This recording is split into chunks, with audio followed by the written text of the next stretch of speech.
Well, yeah, certainly. I mean, it was our fault. We made a mistake. The spotter said it was clear. It wasn't clear, and, I didn't want to tear my car up, tear his car up either. I respect everybody, and I demand respect. And, I apologized to the guy when he came over the car, explained to him what happened, and then he took it to another level when he started calling me an idiot and whatever else. And I don't appreciate that. I'm not going to take it.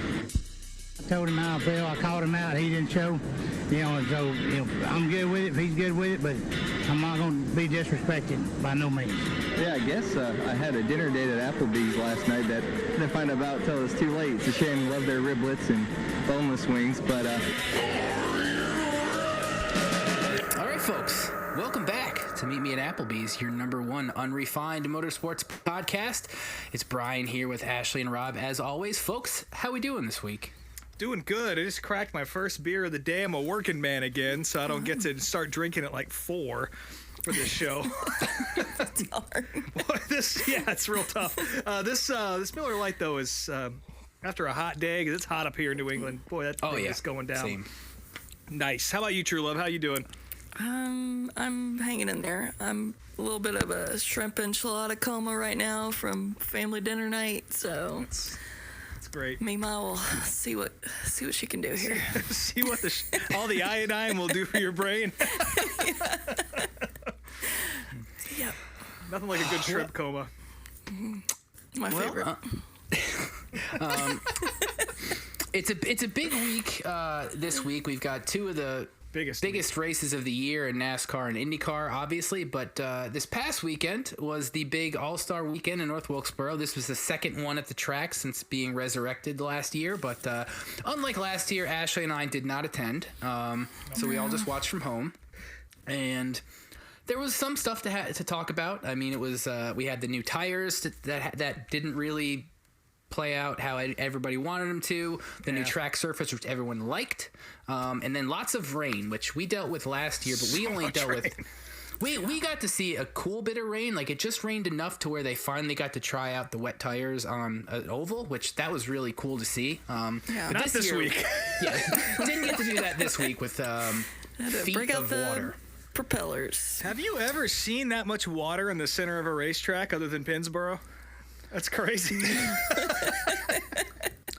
Yeah, that footage was wild, just to see all those tires floating around. I saw people talk about it on Twitter without photos at first. I was like, it can't be that bad. And then I saw that the first photo I saw was of what's his name, Christian Eckes, walking up pit road like he's trying to make it on the arch before the fucking door shuts, and it's like, this is real.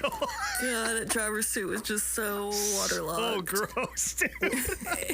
There was another shot too where you could see people loading up tires, but they were right next to a porta potty, which is the grossest thought.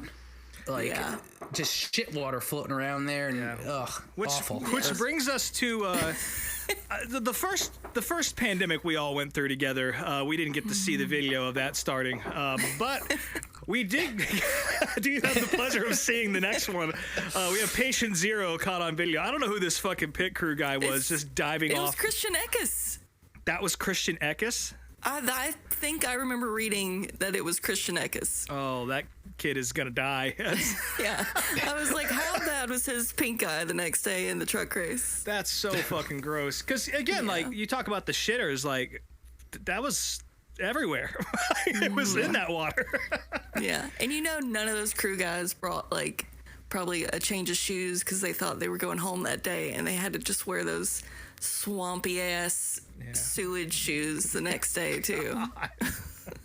Yeah, apparently it was there's a lot of different theories as to what caused it. I've heard that it was a cover for a camera that blew off in the wind and just happened to land on a drain just in the right spot. No matter what it was, it's fucking gross, and people were swimming in it. So they said we'll all be dead soon. They said they got something like 4 inches of rain in a couple hours, which that's a lot of fucking rain. And they had to have more than one drain. I'm sure maybe one drain got blocked, but I mean, it had to have been just so much water. Yeah, as much as you want to make fun of SMI for that, you can't really... you can't go too hard on them for this, I don't think. Yeah. There's other things freak thing. Yeah, there's other things we can go hard on SMI for later in the podcast, but absolutely, we'll save that. So yeah, the weekend happened. I didn't. Did you guys see? Did the Cars Tour even happen? Did that race actually? No, that has not been. I don't know if they've re-announced it yet, but it got completely canceled. Okay. Which is a huge bummer. Of all the teams and the folks that don't need that to happen, I would say the Cars Tour is probably highest on the list. NASCAR teams, they're not all rich by any means, but there's definitely more money in the sport than there is in the Cars Tour. So it sucks to have them. I guess they're just in North Carolina, so it's not that much of a haul, but still, it sucks to bring everybody there for several days and barely turn a lap. So I'm guessing they'll. I mean, I have no idea. I would assume they'll probably try and reschedule it around the season finale since they're already going to be there. Hey, maybe do some doubleheader or something. Yeah, but it sucks. They all went home. But the truck race was fucking great. I did not see a whole lot of that because that was the first big flea market day of the week for me, for the year for me. So I caught the end of it. Like I did see a little bit of it, but not as much as I would have liked. Yeah, Butterbean putting on a big show there, coming all the way from 25th or something like that, because qualifying got rained out, so he got buried. You got a 4th place out of that. Everyone loved that shit. Also, big fuck you to NASCAR for making him take Butterbean off the name rail. Yeah, what the fuck was that? I was watching, so I didn't get to watch the truck race, but I did get to watch practice when they let him have Butterbean on the nameplate. And I was watching practice with some people that don't ever watch NASCAR, and when they saw that Butterbean nameplate, they were so stoked on it. They were like, hell yeah, that's my guy now. Yeah. And then the next day. That's literally all. If anyone from NASCAR is listening, which they're not, no. But definitely not. That's how you do it. It's that simple. Yeah.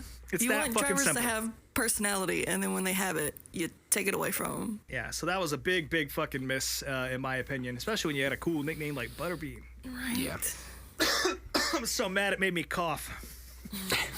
That's that Zen drip right there. Yeah, we'll talk more about that in a minute. Yeah. But yeah, Corey Heim putting on a show. It was. Is that who won? Yeah, great race. Yeah, great fucking race. I have to go back and watch it later. Exactly what you want out of a short track race in NASCAR for sure. This the repave really worked out well for them. Guys could kind of go where they wanted, multiple lanes. It was fucking sick. So. Which, moving on to the All-Star race, obviously the big talk of the weekend was the repave and the tires. And from what everybody says, even though I think we saw the patches on the track and whatnot, everybody says the repave was great. And obviously the racing proved that because there were multiple lines and guys were all over the track. I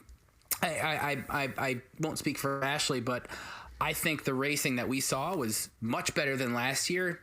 Granted, Logano leading every single fucking lap wasn't great, but as far as everything else that was happening, much better race than last year. The Open was really fun. Watching Justin Haley try and work his way up there, and the top 7 was just swapping pretty much the whole time, except for Gibbs, who kind of ran away with it. But yeah, it was fucking great. I really enjoyed it.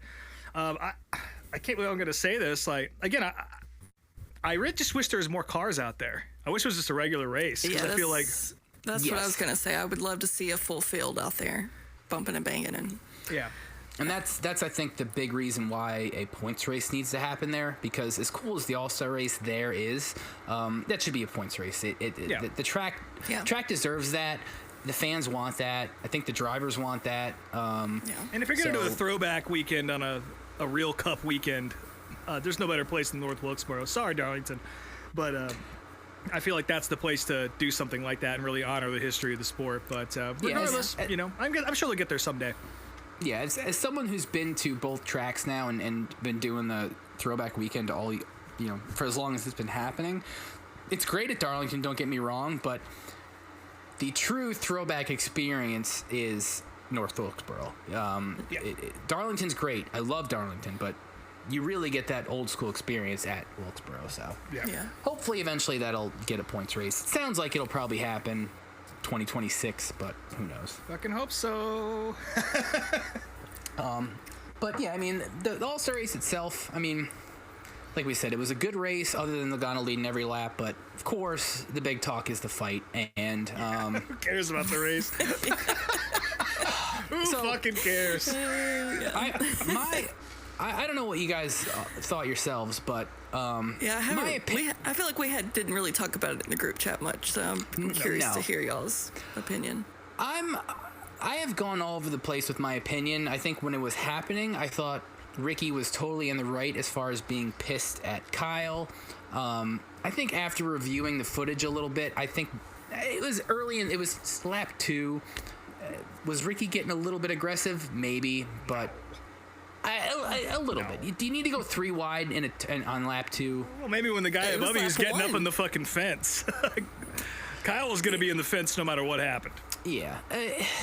It's one of those deals where I personally think Ricky called his shot 2 hours before the race ended. And I feel like he knew he had to do that. You can't talk all that shit and do all that he did and then not follow through afterwards. Yeah, you can't write a check that big and not cash it. It's And I think even the punch too, when you watch the whole fight, quote unquote fight, it didn't seem like it would have.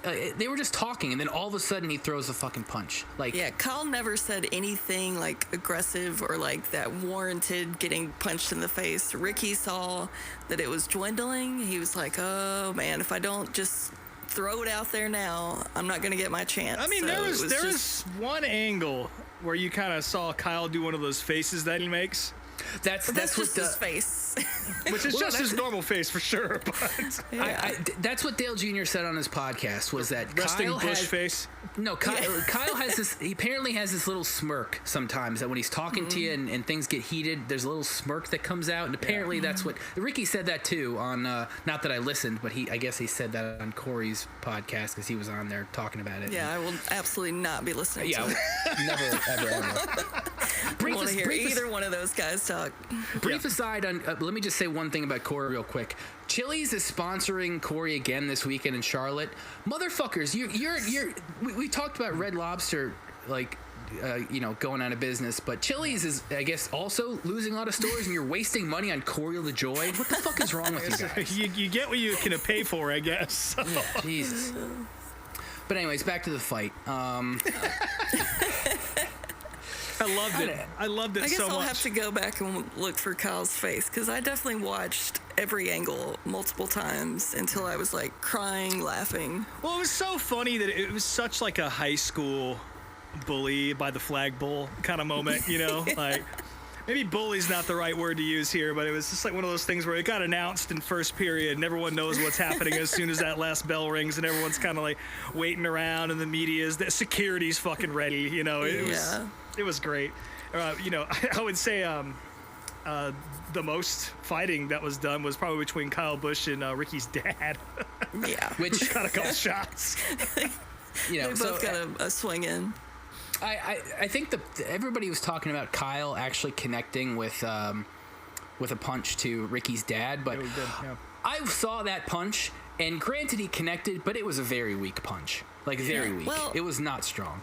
His dad had him by the collar at that point too, so they were all tangled up in each other. Yes. And they were squished between trailers and tires, and But actually, the guy laying on the ground. Yeah, and the guy throwing people off of the fucking out of the lift. That was amazing. Oh, that guy ruled. Yeah. He was awesome. But I want Ashley, that guy to make merch. Absolutely.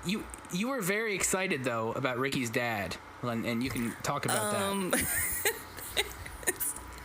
I watched this clip just 10 times in a row, just crying every time I watched it. But the clip where they're like, Ricky and Kyle are tangled up doing whatever, holding on to each other and trying to swing and this and that and the other. And then they're hollering at Ricky's dad to, let him go. And he turns around to the camera and has just the line of the century where he shouts, "I ain't own him," and stumbles out of the frame and starts saying something about he lost his glasses or God, it was like a child who is very clearly just fighting with their sibling, and they're being scolded to stop it. And he, the bold-faced lie, wasn't me. He started I'm not touching him. Yeah, he's getting his hard card pulled. There's no question about that shit. Yeah. My favorite video from the whole thing came from Bob Pockris. He was using that cinematic view, and the second shit broke out, it really shows you the limitations of what that cinematic function can do, because it just looks like pure chaos. Like, what was that fucking movie with the dinosaur in the middle? Oh, Cloverfield. It just looked like the movie Cloverfield. Pure fucking chaos. Yeah. After, when everyone's standing on the lift hollering, you know, get off the truck or whatever, you can see Ricky's dad, like, meander back over there and start looking around for his glasses, too. And the other thing we have to talk about is, as it's sort of dissipating, Kyle's standing up on the lift gate, and Ricky's kind of off in the distance, and they're screaming at each other, and Kyle just yells at him, I don't fucking care. Well, Ricky says, I'm going to wreck you at Charlotte. And Busch replies right in front of a very disappointed Andy Petrie, says, I don't fucking care. I'm just as bad as you are.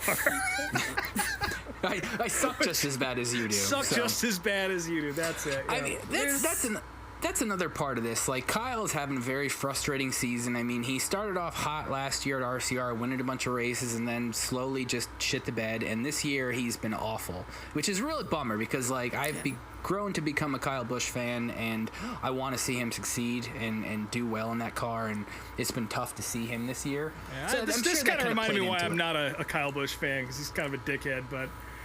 real rough weekend for Pop in general.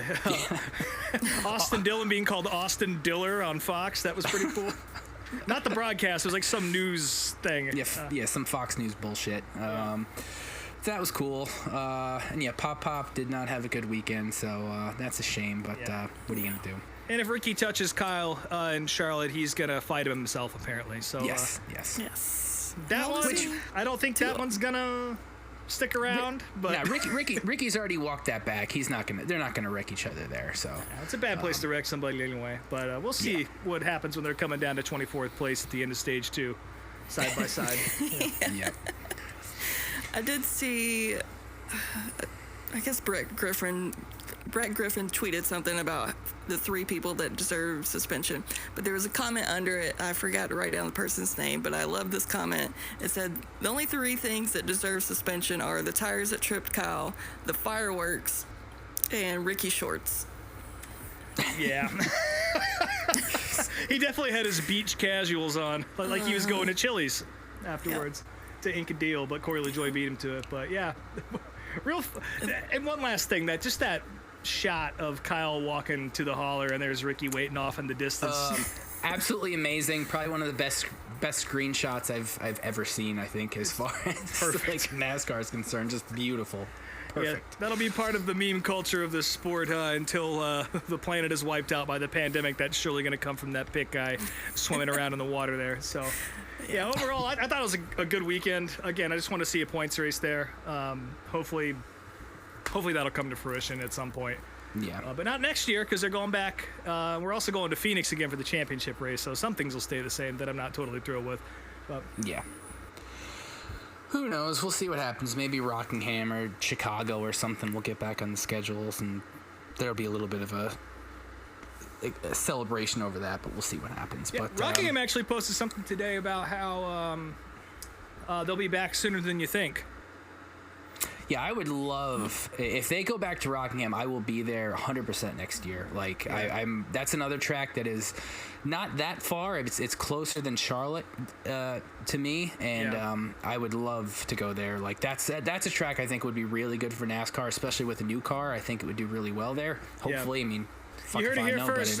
Brian's going to travel to watch an ARCA East race at Rockingham. No, I will not be doing that. Thank you. No. Tempering my expectations. Cardboard cutout of Tony. Yeah. The only 2 people in attendance, just like Flat Rock. So yeah. So anyway, before we get into other NASCAR news, so I mean, we want to talk about other weekend stuff. I mean, Ashley, you had a whole weekend trip that you weren't around for. So talk about that if you want. What the hell else happened? I was gone for like 6 days straight, so I barely got to watch any racing until the All-Star race that night. But I went up to Maryville, not North Carolina. What fucking state was I in? Maryville, Tennessee. It's like right outside Knoxville. It's just a cute little college town, but my boyfriend works with a band called Blackberry Smoke, and they played 3 shows at a place called The Shed up there, which is like a giant, really nice Harley dealership that has built on like a nice outdoor venue and a barbecue restaurant. And yeah, it's a really cool spot. So they put on a lot of big shows there, but they played 3 nights in a row. So I got to kind of meet all of his work family and hang out with everyone, and they were all amazing. And then Sunday, we did a full day motorcycle ride. It was a memorial ride for Britt Turner, who passed away this year, who was the drummer for Blackberry Smoke. So that was great too. We went down all through the Smoky Mountains and to the Tail of the Dragon. Nice. Yeah. Sounds like a nice ride. Yeah. And then yesterday we made our way back home and just kind of took our time, and we did take a little detour so I could drive by Smoky Mountain Speedway, which is up there, which they're still active. I don't think they run very many races anymore, but they did host NASCAR there from 65 to 71. But it was just a real tiny dirt track in some people's backyards in the middle of a field. So as it should be. Yeah. You leaving out the part. You I'm made a leaving new out the friend. part. I did make a new friend on Thursday. The opener for that night for the band was Miss Hannah Dasher. Your national anthem performer. Yeah, from North she Wilkesboro. sung the national anthem before the All-Star race, and she just loved my style, and we gal palled it up. Nice. She latched onto me that night, and she was real sweet. Yeah, I enjoyed talking to her and getting to know her. So Nice. There's some gossip, I know. We won't share on the show, but I know you guys shared some hot goss. we did. We shared a little hot goss, a little girl talk. As you do. Yes, she was a sweetheart. So, and she did a nice little job with the anthem on Sunday. So good for her. Nice. Yeah, she's. I haven't heard too much of her music, but it's pretty good, and she's pretty funny. She has like a good sense of humor, and you know, granted, I might not love some of the social media stuff she does, but a lot of it's good, so that's cool. Yeah, Hannah's talented for sure. Yeah, her and the band put on a great show that day too. So Best outfits in the business, that's for sure. So. Yep. So that was fun. That was my weekend. I am fucking exhausted. Yeah. Mima's tired. Just got 6 days on the road and a belly full of shrimp right here. Just trying our best to stay awake and talk shit with the boys Hanging on by today. a thread. We'll plow through it as quickly as we can for you today. Yeah. But I also had to plow through fucking the cicada swarm that is taking over Maryville, Tennessee. Just thousands and thousands and thousands and thousands, like covering cars, covering the streets, just screaming their brains out. It's very intense up there. So the plague has begun. The world is unraveling because of that guy swimming around in the shit water in North Wilkesboro. It's all his fault.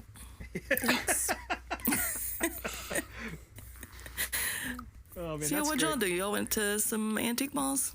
I went to the Brimfield Fair here in Massachusetts. A big antique show. Yeah, it's not as good as it used to be. The furniture and like kind of shit that used to be the hallmark of the show is a lot more expensive and sort of few and far between. And it's a lot of like vintage t-shirt sellers and like record tents and shit, which I'm fine with that. You know, I actually got a couple of good deals when I was there. I did buy a J.D. McDuffie t-shirt from a guy for like $5. So that was kind of cool. Nice. I also bought a Mark Chestnut t-shirt that looks like there's a big testicle right in the middle of it. I'll send you guys a picture if I haven't already. Yeah. Absolutely. Yep. That's why I got that for $20. I got a couple of records and shit, but I used to get a bunch of racing stuff there kind of mixed in because it's not really a hot item, but a lot of that shit's already kind of gone. Kind of like the gypsy tents. If it's not happening at NASCAR tracks, it's not going to happen at antique shows. But it was fun to walk around. It was piss and rain all day, but, you know, my wife and I love to go no matter what, and we had us a good time out there.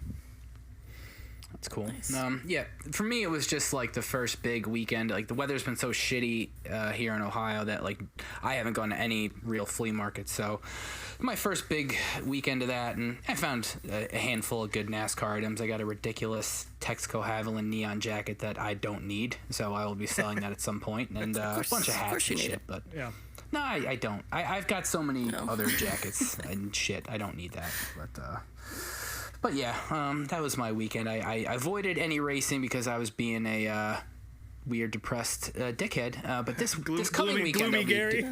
Yes, I was going through it. But this weekend there will be some racing. So, but yeah, What'll happen? Yeah, a ton of racing this weekend. Real quick before we move on from the North Wilkesboro talk, True actually brought this to our attention, courtesy of NASCAR Man on Twitter.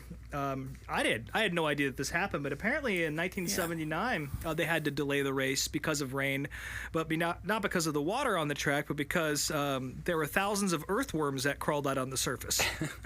Millions, apparently. They had to delay the race for 2 weeks while they shoveled up.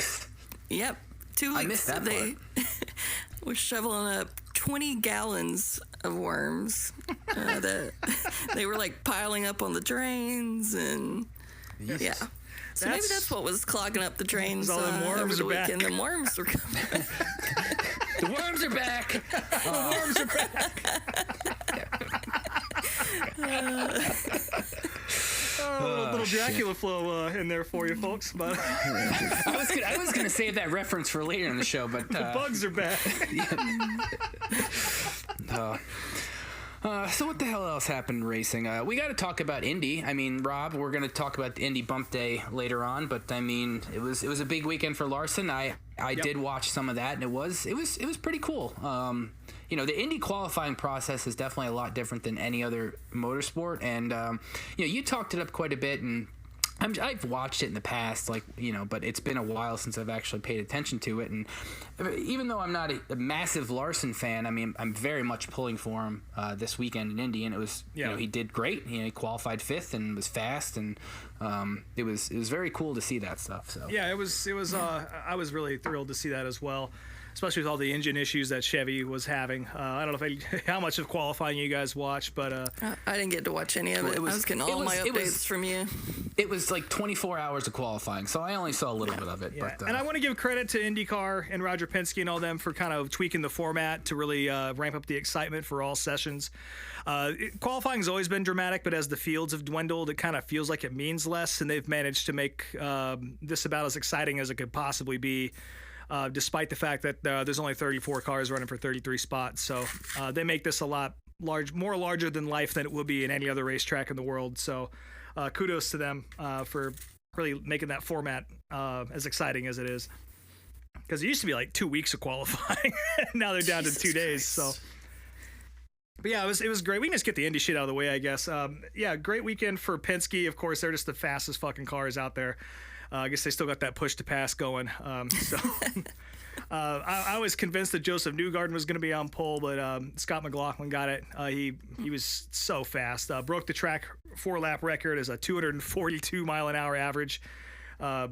Just beat Alex Palou's record, and it seems like they're going to keep ramping it up year after year, and hopefully we'll get to see the actual 4-lap record broken at some point in the future. It's 236, so they got a ways to go. But shout out to Nolan Siegel, who, rookie driving for Dale Coyne. He did everything he could to make the show. He wrecked his car in practice. They brought out the backup, and he has no experience there. But really just he knew he had to keep his foot in it the whole way, regardless of what the car felt like. And a lot of people don't have the balls that he does to go out there and do it. And sure enough, he went out there and just slammed that shit into the wall on his last qualifying round. So shout out to him. His interview was awesome. He was like, I had two choices. I could not make the show by lifting, or I could not make the show by wrecking, and there's only one way to do it here, which is the correct answer. So we'll see a lot of that kid coming up. But yeah, Larson had a good day too. McLaren was fast as well. Santino Ferrucci, who's a fucking douchebag, he's also fast. I think we're in for a good show on Sunday should the weather hold out, but we're not going to talk about that because there's a lot of that could be bad. But wait and see. might just be having a regular ass barbecue on Sunday instead of an Indy 500 barbecue. But also, if I were you folks, I would put a little bit of money on Augustine Canapino. That kid is sleepy fast. Like, you don't expect that car to be as fast as it is, but he did well in his first outing last year, and that car, he would have made the Fast 12 if it wasn't for the engine issues that all the Chevy cars were having on day one qualifying. So I put a little bit of money on him on DraftKings, and I would suggest you do the exact same thing because he'll get at least a top 10, I think. And the dumbest thing I've ever seen at the racetrack, Marcus Ericsson, of course, went to Andretti this year from Ganassi. He's won the race before, almost won it last year. This year, he slowed down a lap early. He ran 3 laps and thought he was done, and everyone was like, no, you got to keep going. And then he almost missed the show. So that was real dumb, but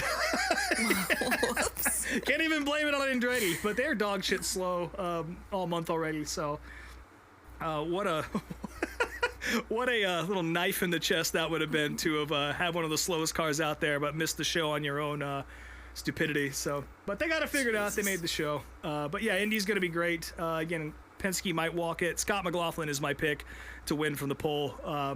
They've just had it under control, but Joseph Newgarden's up there in the mix too, and Pato O'Ward as well. Larson's pretty fast. He wasn't really so much in practice on Monday, but we'll see.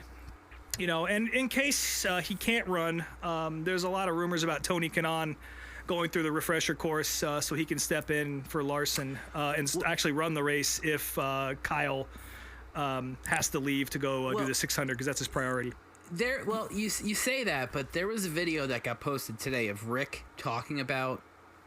Someone asked him that question, and he very slyly made it seem like that Indy is actually the priority. Like, even though, yes, NASCAR, they want the points and all that stuff, like, they put so much effort, and this is such a big deal for him that I think that push comes to shove, they'd probably keep him in Indy. But we'll see what happens. We're going to see. I mean, the thing is, like, at Indianapolis, you can't do a driver change like you can in NASCAR. So the race, if it gets delayed and they do have to make a decision like that, Tony Kanaan is ready to start the race, apparently, or he would like to, or that's the announced plan. We'll see if they actually let him go through the refresher course. Otherwise, I don't know what they would do. They're not going to put Nolan Siegel. I might have called him Logan earlier. Nolan Siegel, excuse me.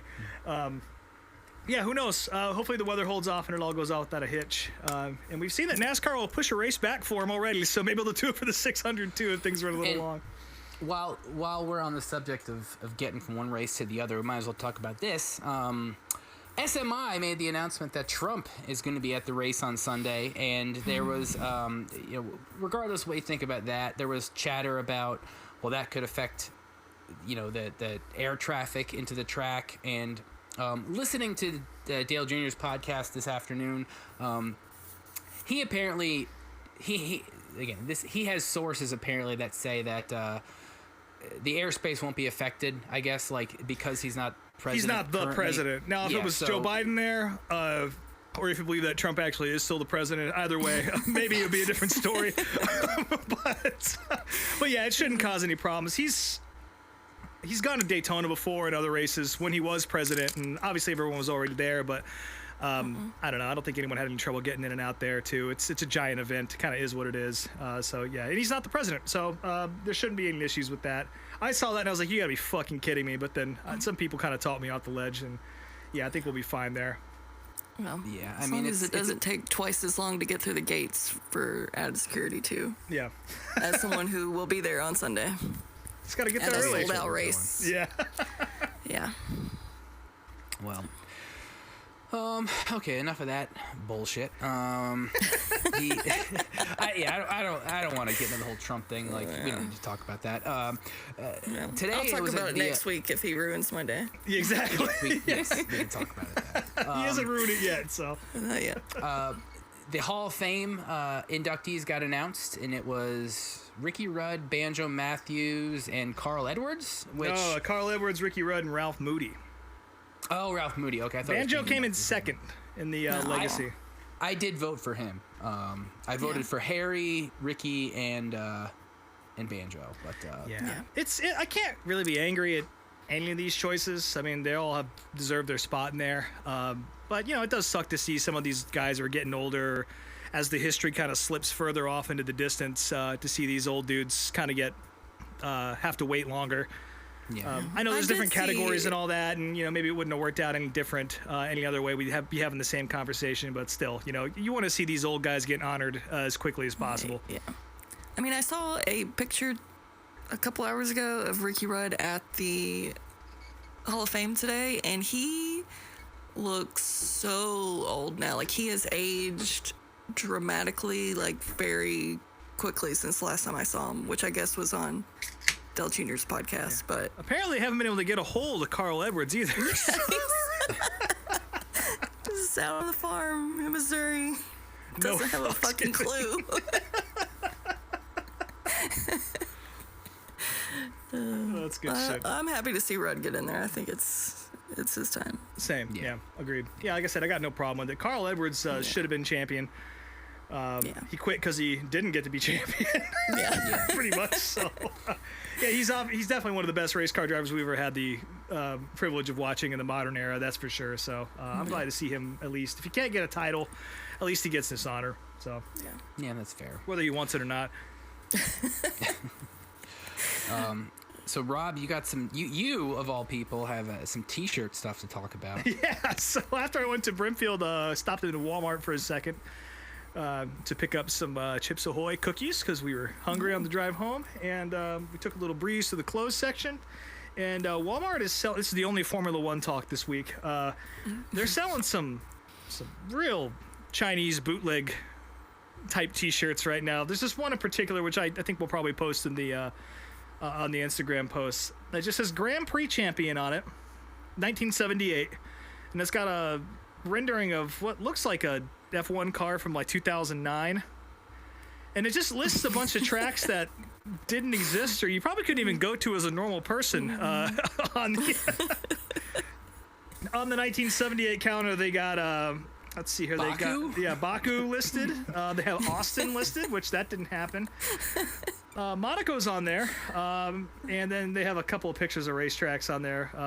One of them is Mexico, which is not even listed on here, which is kind of, Mexico City's on there, so they got that right. But the best part about it is it actually says Formula One on it, and I really can't believe that that was allowed.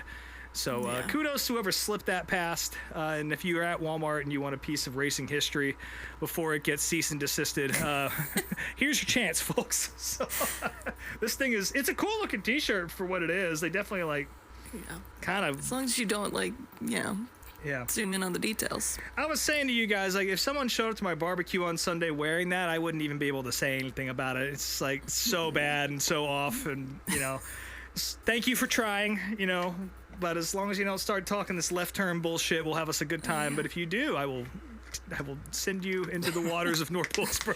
Yes. He'll let the worms deal with you. Yeah, let them worms. The water's not even the worst part, folks. And let's see here. Those worms still gotta be there. That's not a problem that just goes away. This is gonna be multi-generational worms down there. Who remember the great slaughter of '79? So now we get to talk. We get to have our weekly Zin update. Yes, we do. There was thank an God. in-car shot of Tyler Reddick that showed he has a little pouch on the driver's side door where he hides his Zins. So Wintergreens. I can't tell if they're 3s or 6s. they better be 6s. Well, I'll say this. I saw this on the internet. I think it was actually in response to one of the tweets about this, but it was 3s are for thinking, 6s are for drinking. So who knows? Yeah. Listen, I'm on 9s right now. So You got a 9 man. hey, I'm a zone man. Listen, I gotta support the people that sponsor the sport. So Yeah, fair enough. and might as well get to the question of the week here, since we're talking about Zin. So friend of the show, Mike from First 7-Inch Club, past guest, decided to write in and ask a very silly question of us. If we use our used Zin pouches to make tea out of. And I immediately berated him for this. Rob gave a much more pleasant and... I gave him a response, yeah. Yeah, you gave him a response, but no, Mike, we don't make tea out of our used Zen pouches. And why the fuck would you use a used pouch anyways? All the flavor is out of them. Yeah, the juice is what matters. Yes, the juice is what matters. And I will say that in doing a little bit of Zen research, I saw someone talk about actually making Zen tea and how it's actually very dangerous to do that. So, no, don't do that with a Zen pouch, and especially not with a gross-ass used Zen pouch. I know Mike is still figuring out how to use these things, but no, we won't be using them that way, Mike. So, yeah. Absolutely not. But that's also where our dart for the week comes from. It's not Mike. That's not really racing related. But in response to this photo of Tyler Reddick coming out on the internet, also a lot of people thought it was Bubba Wallace, which is really funny because, of course, they did. This guy in particular thought that. He did. And in fact, the dart for the week tweet from this guy, Burton _3000, or Jay Burt, as he likes to go by, originally posted this in reference to Bubba Wallace, but I didn't catch it until after he had changed it to Tyler Reddick. I don't even know if he deleted the original. He just kind of left it up. But he says, no punctuation here, of course. There's only a certain amount of characters on Twitter, right? Reddick needs suspended. You can't have nicotine during the race. NASCAR has a zero tolerance policy. Which I don't think is true. No, I don't think that's true at all. Yeah, nicotine is not a drug, technically. I mean, maybe it is, but I mean, it's not a federally mandated one. So yeah, no, you can do that. Listen, we all know Dick Trickle and all the other guys who used to smoke cigarettes while driving. And granted, the nicotine content is a little more concentrated in his in pouch and has a bit more of an effect, but not to. It's not like he's fucking Mayfielding it up driving or anything, you know? No. But yeah, this guy, of course, as he should have been, got completely dressed down in the comments. He stuck by it, too. He tried to defend it by saying he's a dip guy, which who fucking cares? It doesn't matter. I'm not here for the masculine Zen war that people are trying to have here. Go fuck yourself. It's delicious. And I feel good with one on my lip right now. So this guy, he's sentenced to drinking Zen tea made by Mike for being such a dumbass on the internet. So, I guess now it's time to move on to the septic tank. And unfortunately, we got to start off with some sad news. We had a couple passings in the short track world. First off, someone that I got to see race quite a bit when I was younger, a Northeast modified legend, one of the best to ever do it, Barefoot Bob McCready, passed away. I forget exactly how old he was, but he wasn't young or anything like that. So, but still a bummer. I mean, he was one of the greatest to ever drive a dirt modified, and his kid Tim, he's a star in the super late model world right now. So Tim is just a real bummer. I definitely got to see him win quite a bit as a kid, and unlike say at the Valley, Valley was Tremont's track. I'm a Tremont guy. When Brett Hearn showed up, he was the one that everybody was pissed off and annoyed with because he'd win quite a bit. Bob won quite a bit too, but it wasn't quite that animosity with the fans. Bob was very well respected and upstate New York guy. So that was just real sad. I mean, I was a fan of his, so a bummer to hear that. So and thoughts and prayers to his family. As well as the family of Bugsy Stevens, another modified legend only on the pavement side up here in New England. Won so many races, just another fucking legend up there. And, Richie Evans and just all these, titans up here. It was sad to see him go in the same week, no less. So I know a lot of people are hurting up here. Just think about that when you're at the racetrack that, these people aren't around forever and they put everything into what they're doing to put on a show for us and make a small check. Probably making the same amount of checks these days as they were back in those days, but the money goes way less distance. But yeah, Bugsy Stevens, a huge legend up here, and we're really sad to see him go as well. And I don't know if we mentioned this. This isn't exactly short track related, but I was about to say Bruton Smith. He's been gone a while. Eddie Gossage passed away as well around the same time as we recorded this episode. It might have even been last week. We didn't mention that. We're not the biggest fans of Eddie Gossage and some of the things he said or did, especially with Texas Motor Speedway and all that, but there's no doubt that guy loved racing, and we need all that we can get these days. So Again, thoughts and prayers to his family and the whole community around him. He was a big piece of IndyCar for a long time, and tried to make Texas a show, even though sometimes the decisions weren't the right ones. So, but that's not really Also, short track, but and there's more too. I know that. There's also Lightning Epton. She that's was right. 104 years old. She worked at Daytona 500, selling tickets for 66 years at every single race since the very first one. Yeah. So, NASCAR did a lot of like little video pieces on her, and they were all incredible. Like, she was such a character, and she lived such an incredible life. So Yeah, tough stuff. But in better news, big news in USAC racing. Kaylee Bryson getting a huge win at Belleville, the first female to win a USAC Silver Crown race. That was fucking awesome to see. Kaylee, she's one of these drivers who, she was with Toyota for a long time and was kind of their star for a little bit.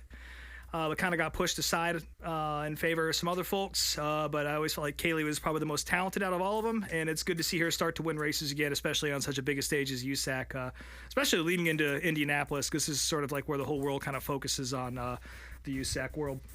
So that was awesome to see. Also, speaking of sprint car racing, Flow Racing is about to drop another documentary. This one about Brian Clausen. It's called Chasing 200. It's about his... I forget what year he passed, but it's about that year and his career kind of leading up to it. It looks awesome. Again, the Flow guys always do such a good job. That's coming out on Wednesday night. So by the time this is out, you'll probably have a chance to watch it. Again, every documentary they put out recently has been great, so I expect nothing less from this one, and the trailers look fucking sweet. Ron Silk picked up a big win at Riverhead. No one can touch him in the modifieds up here. And as far as I'm concerned, he's going to walk the championship this year if things keep up. I didn't watch any World of Outlaws or anything like that this weekend, so I really couldn't tell you what happened. But there was a good amount of short track. There's just so much Indy shit going on that it's hard for me to focus on that. So hopefully you got to watch some of it. And there's a lot coming up this week as well. The Hoosier Hundreds this week. Brian, I know you're going to a World of Outlaws race probably next week on Monday. I'm also going to be at Thompson next week. There's all sorts of shit happening this week. But the USAC Sprint Week in Indiana is fucking awesome. So if you got Flow Racing, you can tune into that. And that's what I'm actually watching that right now on the TV down here. So again, not much of a short track septic tank this weekend because I was so busy watching Indy cars. But there'll be more next week, trust me. So we're going to go ahead and flush her on down. Wow. Or flush it back up if it's north. We're going to flood the infield with this one. And one more shout out to Brendan Queen, Butterbean, getting top 5 in the trucks, Big Cars Tour star. And it's always cool to see a short track guy do something big on a big stage.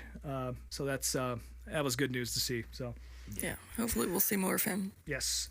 Yeah, I got to imagine he'll be getting in a truck ride later on in the season. I mean, you don't finish where he finished and not get another opportunity. So that'd be seriously, cool. Yeah. But going from a short track to a big track, now we got a little more Indy chat because along with the video of the week, there's more Indy stuff to talk about. Rob, you got to take the lead on this because this is all you, bud. All you, bud. Yeah. The video of the week. Not just the video week. Are there other Indy notes that we missed? No, we pretty much covered all of it a little bit earlier. Again, the weather is kind of looming right now. There's a lot of fast cars in this race whenever it happens. Again, Penske seems to have the edge on everybody, pretty much no matter how you slice it. But, Indy kind of chooses who wins the race, and that doesn't always mean it's the fastest guy. So, like I said, my money's on Scott McLaughlin. Put money on Augustine Canapino for a top 5 or a top 10. And Larson should be able to put on a decent show. So, yeah. Speaking of Larson, though, he put on another show. Oh yeah, that's right. He found out he had to milk a cow as a rookie. Another surprising tradition. Of course, in Indianapolis, when you win the race, you have to drink milk. A surprising 2/3 of the drivers actually picked whole milk to drink after the race, which, that's fine, I guess. Choice, buttermilk is the traditional choice, but that's buttermilk. that's rough. Yeah. So. Yeah. But yeah, I think that was a Yeah, it's gross. All the rookies, though, apparently, I didn't even know this myself, they all have to milk a cow.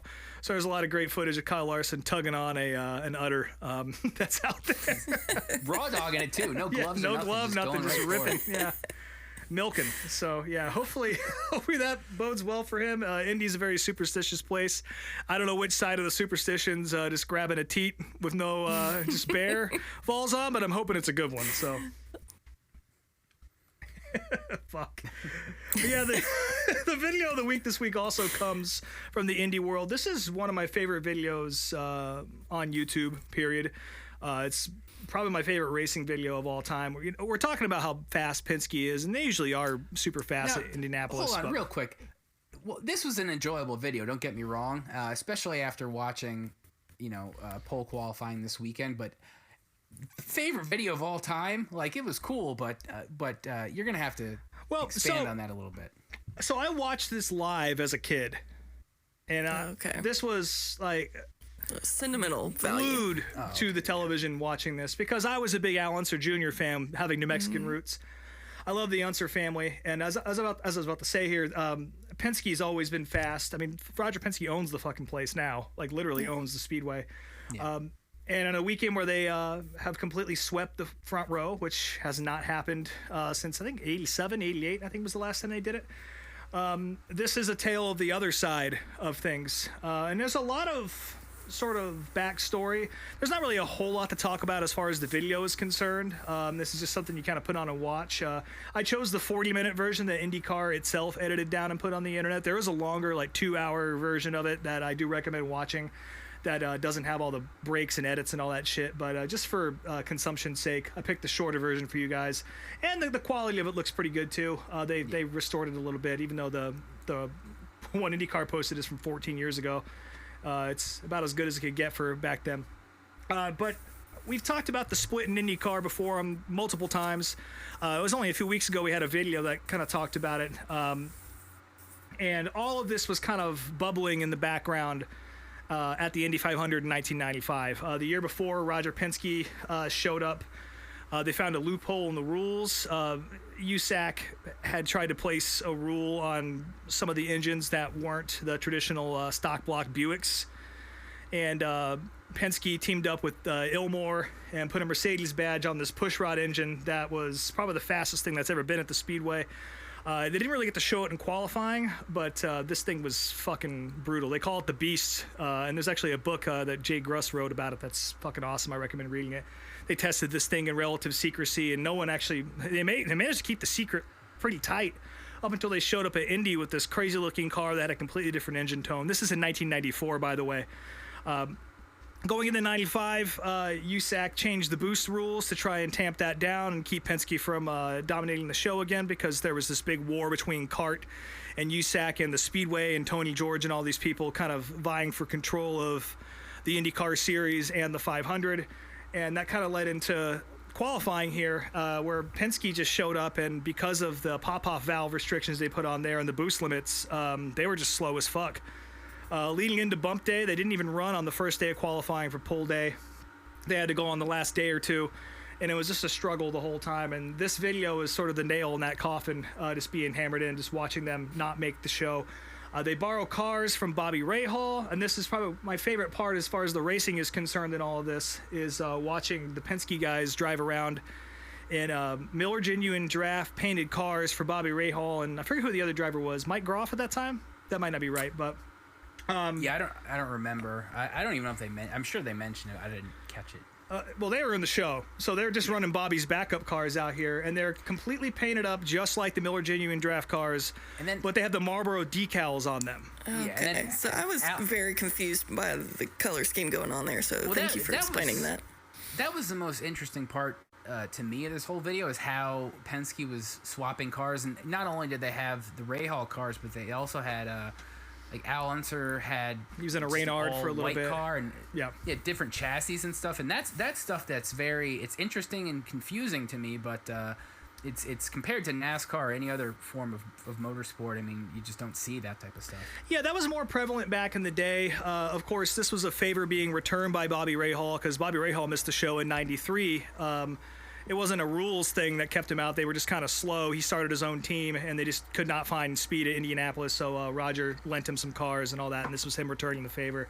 But cool. Just watching them come apart and completely miss the Indy 500 is something. You don't see a defeat like that in sports all that often. Obviously, Graham Rahal, is probably the most recent example of that, and Fernando Alonso as well. Those are the two big ones of guys who there should be no question that they're in the show. Yeah, but neither of those guys were the previous year's winner. No, not by a long shot. Yeah, Al Unser had won in '94. Emerson Fittipaldi had won the 500 twice. So had Al Unser Jr. So it was a complete shock to see this happen. And Stefan Johansson bumping him out of the field. And the craziest part about this is that Emerson Fittipaldi actually ran a faster lap on the day prior, but they waved it off thinking they could go faster on bump day qualifying, which was not correct. So, yeah, just watching Penske and the whole crew just kind of realize that this is not going to happen. It was gripping television when I was a kid, and it's certainly a cool thing to watch now, especially seeing them back on top of their form. But that particular 500, it was a really historical one for a number of reasons. Again, it was the last one that CART was in existence for, that they actually really ran in. By the time that guys started defecting over to the IRL and coming to run to 500, it was either one-offs or they had turned into Champ Car by that point. So their series completely fell apart. It was the last 500 for Emerson Fittipaldi, to have such a, storied history at that racetrack, for this to be his last experience, because a CART went off and ran at Michigan for years in competition with the Indy 500. So he never got a chance to race at the Speedway again. This is also Danny Sullivan's last Indy 500. This is Bobby Rahal's last one. So, really Emma was pissed. He was so pissed, yeah. Yeah. And just seeing the desperation on his face is probably one of the most striking things about this. As far as the coverage is concerned, to me, this is a perfect presentation of motorsports on television. The commentators are Paul Page and Derek Daly. Of course, that's Connor Daly's dad. And Derek is just the most blunt, and I like this about James Hinchcliffe, too. He kind of does some of the same shit when he's in the booth with IndyCar. But, someone will be on a lap and they'll go through a corner and say, oh, that's not good enough. That's not good enough. That's bad. You got to do better than that, Yeah, that's cool. That's the Derek Daly commentary style. Yeah. And also, one more thing about this. You talk about people complain about the graphics package on TV and how it's not this or that. To me, the way they display the speeds here, they just have a silhouette of the track with the trap speeds in the corners and the straights. And it just lights up every time they pass it with whatever the number is. And it's the most simple, perfect graphic for this event. And it only really works here. I mean, they used it other ovals in IndyCar back in the day, and it's kind of gone by the wayside. I wonder if it's proprietary or whatever, but I don't know. This was ESPN, ABC, and they stopped using it after a while. But to me, let's just bring that shit back. I'll even put on a T-shirt. I kind of want to make a T-shirt that has the lap that Stefan Johansson put down that knocked Penske out of the show, just the little map of the track with the numbers on it, because that shit is sick. But yeah, I remember watching this as a kid, just completely awestruck that my driver, Al Unser Jr., was not going to be in the show, and that this team that was so unstoppable the year before just couldn't make it. And, of course, that was just the finish for this race was also super controversial, with Scott Goodyear passing the pace car into the yellow. Getting black flagged. He stayed out in protest and handed the win to Jacques Villeneuve, who won under sort of nefarious circumstances as well. So yeah, definitely the vibe around this whole race is very weird, and to see Penske not in the show, especially in light with all the politics happening in the background, even as a kid, was just like, what the fuck is happening? It's like, is this the last real Indy 500 we're ever going to see? And fortunately, that wasn't the case, but yeah. But yeah, I love this video so much, and I'm curious what y'all's thoughts are. I enjoyed it. I will say that after watching all the pole stuff this weekend, I don't know if I was excited to watch more pole stuff, but I mean there was enough going on, and you could clearly tell it was pretty intense what was happening at the track. That it was very engaging. I also I enjoyed getting to see Jeff Ward out there. Like I got to see Jeff Ward race motocross a bunch as a kid. My family was really into motocross, so I did get to see him race. And I think out of all the pro motocross and supercross riders that ended up moving into motorsports, Jeff was, I think, the most successful one as of yet. I mean, I guess, like, you know, at least oval racing, like, you know, Travis Pastrana's made a lot of, he's had a lot of success in rally racing, but Jeff was the only one. I mean, there's been Carmichael, Rick Johnson tried racing trucks.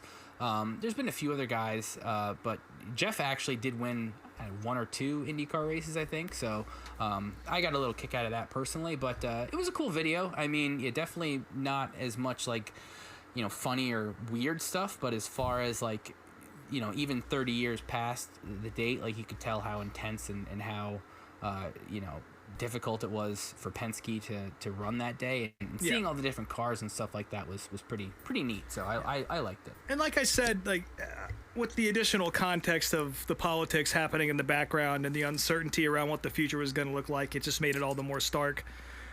So for all of you out there who have not watched this, I recommend even just like looking at a Wikipedia article about the split, or like one of the short videos that NASCAR Man or Slap Shoes has put out there. To get some extra context, or the video we posted on here a few weeks ago. One of our videos of the week talked about that heavily. So what about you, True Love? So for me, I didn't get to watch any of the pole stuff from this past weekend, and I have always watched the Indy 500, but I have never paid any attention to the qualifying. So when I turned this video on, I was like, wait, we're just watching Robson is qualifying laps? What's going on here? Yes, I did. And I watched it last night after being on the road all day, so I was very tired, and I was like, well, okay.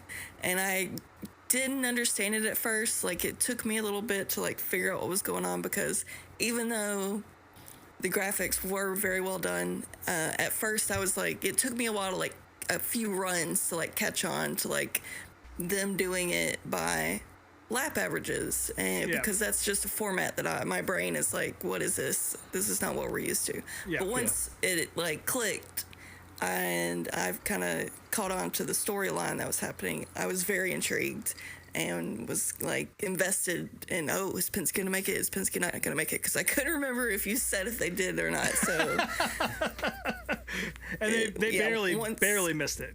Yeah, so once everything started clicking, I was invested. So by the end I enjoyed it, but also how the fuck Penske he doesn't age. I mean, that video is so old, and he has looked the same his entire life. It's true. And is never once in his life, even in those moments at the lowest of lows and the highest of highs, that man shows no emotion. Yeah. Mm-hmm. Yeah. Oh, I did one other thing I did enjoy was after Stefan Johansson made it in the race, they talked to Tony Bettenhausen real quick, and he had kind of a shit-eating grin on his face, like, real unfortunate that Penske didn't make the race, but I got a kick out of it. And then Derek Daly is like, yeah, I bet you are. Yeah. Oh, to your point about not really understanding the format, True Love, it is convoluted as fuck. It's a little more streamlined now than it used to be, but back then there was multiple days and different sections of the field that qualified, and the bumping was based on speed. So it was really, regardless of what day you're in on. So it's confusing, but I will say that it's a testament to the quality of the broadcasters. They don't baby you at all. Yeah. You know, they don't baby you, but you can figure it out because their presentation is so strong and the graphics are so simple. So after a few minutes of watching it, it's like, oh, I think I get this now. Mm-hmm. Yeah, once it clicks, you're good to go. Yeah, one other note about the format too, I thought it was interesting where towards the end, the very last few minutes, they were talking about how like Penske and Unser had a couple different cars like in the lineup to go back out on the track, and part of the reason why they did that was to slow up the guys behind them, so less guys would have a chance to get back on the track, which I thought was weird. And you know, again, coming from a NASCAR fandom and knowing how that works, and that was a little strange to me. But you know, I guess that's just how things. Yeah, work you could enter multiple cars in those days, and like your backup cars and all that had to be entered as well.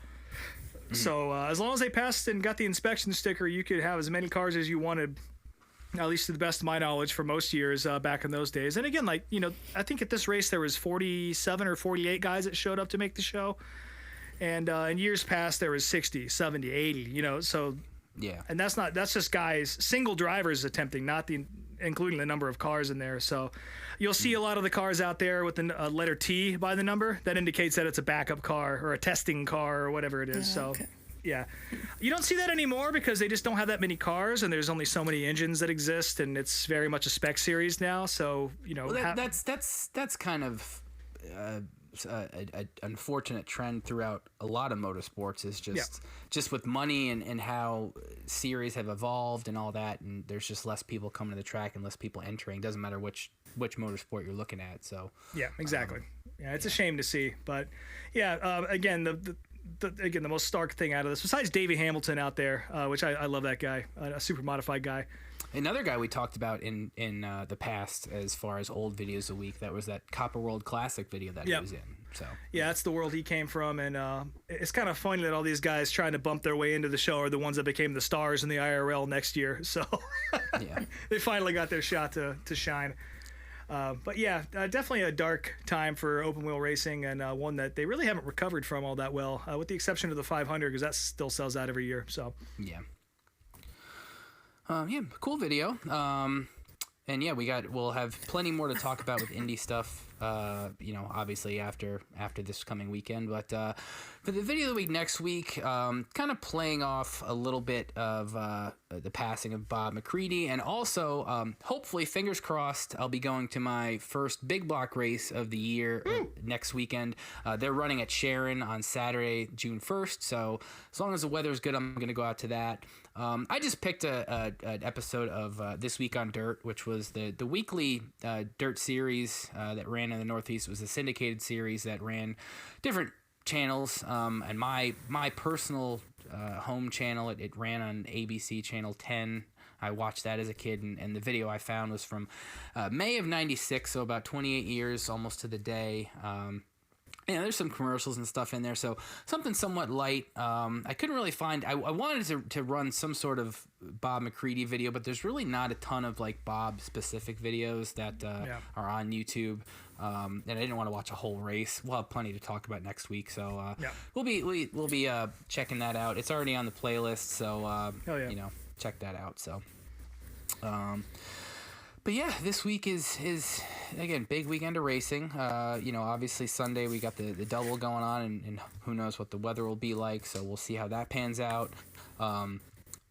Who's going to what races? Like I said, Rob's going to Thompson. I'm going hopefully to Fremont on Monday. Ashley's going to the 600. So we'll all be at races, weather permitting.